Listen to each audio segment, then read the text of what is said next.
Nagsampa ng reklamo sa Office of the Ombudsman ng DSWD laban sa ilang barangay officials sa Iloilo City.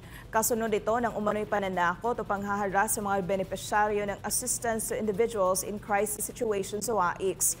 Ang malala pa rito, kinukubra umano ng mga opisyales sa mga tulong pinansyal na para sa mga benepisyaryo. Alamin ang buong detalye ng balita mula kay Sheena Torno.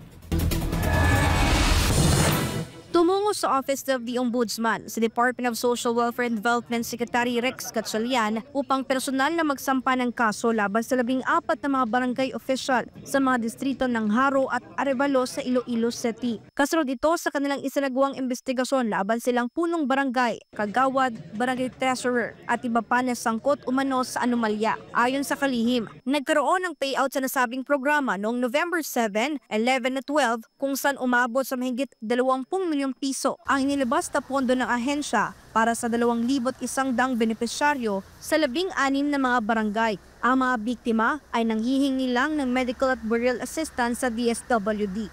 Pagkatapos ng payout, pag uwi ng mga benepisyaryo, kinuwers nila yung mga benepisyaryo na kunin yung porsyento nung payout. Ngayon, may 14 tayong complainant rin and pare-parehas yung kwento nila.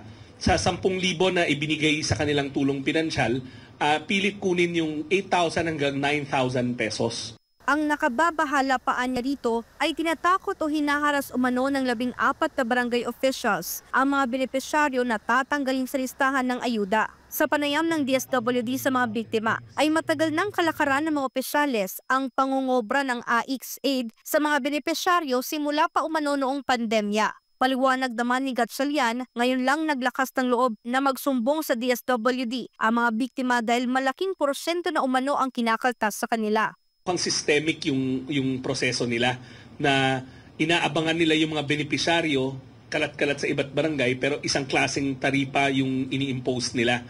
Kaya nga medyo na-booking sila this time. Ang maling gawain na ito ang nag-udyok sa DSWD para ireklamo sa kasong grave misconduct, graft, ethical standards for public officials and employees at abuse of authority ang mga ito. Bukod pa rito, hiniling din ni Gatchalian sa Ombudsman na patawan ng preventive suspension ang nasa 14 na mga barangay officials.